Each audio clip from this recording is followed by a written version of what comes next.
everyone, welcome to Ask an Armourer. My name is Kia and today I'm going to be showing you how to make a rewiring board.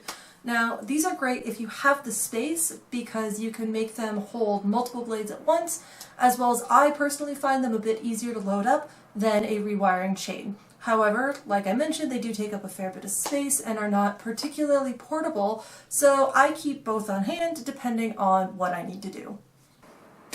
Now, I did a bit of work off camera before this to prep my board. Thank you, Dad, for letting me raid your scrap stash. But basically all I did is I just carefully sanded it down so that there would be no splinters and just generally make it easier to manipulate. My board is 42 inches long by about 2.5 inches wide, and I need this much space because I'm planning on putting 2 slots in so that I can work on 2 blades at once with this one. Feel free to use wider or shallower ones as you wish, depending on how many blades you want this to be able to hold. So to get started, the only materials you'll need are a 3.5 foot long 2x4 board or whatever other size you'd like for your width, as well as some reinforcing braces and their accompanying screws. The tools you'll need are a tape measure, a pencil for marking where you're going to drill your holes, a drill, and a drill bit set. And if available, a angle drilling jig like this one and an accompanying 2 or 3 inch clamp depending on the size of your board and the jig that you have. Once you feel that your board is sufficiently prepared, it's time to plan where you're going to drill. I found a blade blends about 30 inches from tip to tang when I'm rewiring, so I will place my tip holes 2 to 3 inches from one end.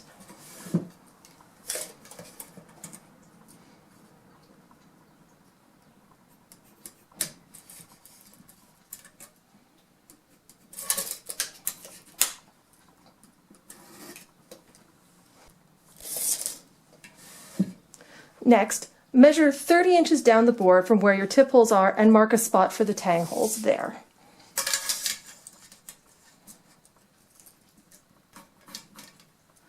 Now, the next step isn't 100% necessary, but I'm going to do it for maximum versatility in my board. Measure down another 3 inches from your first tang holes and place another mark there.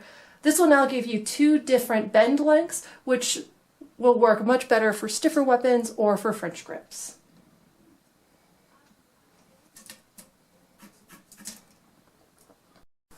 And now you're ready to start drilling. Make sure you do this either outdoors or in a space that can be easily cleaned, as you're going to be generating a fair bit of sawdust.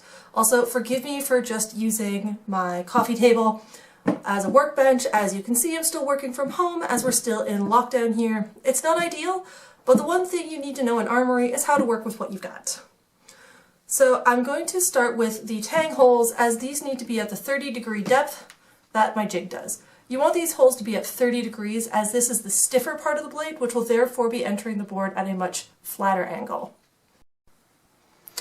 So I've lined up the jig with my marks, and now I'm just going to go ahead and drill in.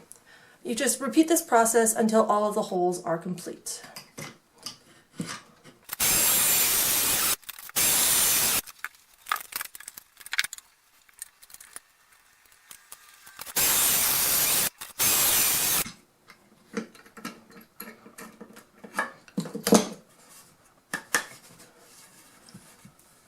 And there you go. All 4 of your tang holes are now drilled. If you don't have a jig, you can do this using just a very large drill bit. I don't recommend this as it's not very safe, especially given the angle we're going at, and it gets pretty tricky to make sure the hole stays straight. But if you're careful, it is possible. Now, once those are done, it's time to make the tip holes. These need to be at 45 degrees, as this is where the more flexible part of the blade is entering the board and therefore needs to be at a steeper angle. For these, I'm going to freehand them as my jig doesn't work at that angle, but I'll use the same jig drill bit as it's a good size.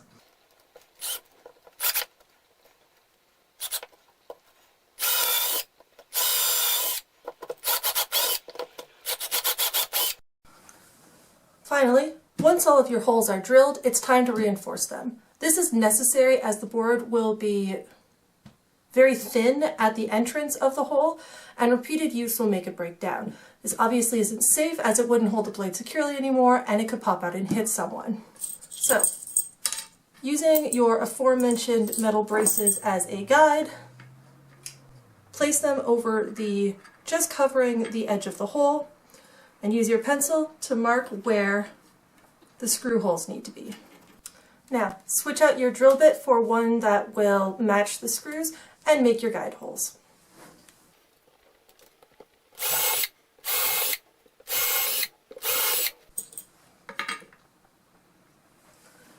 Finally, switch your bit out one more time for a driver and go ahead and secure the braces to the board.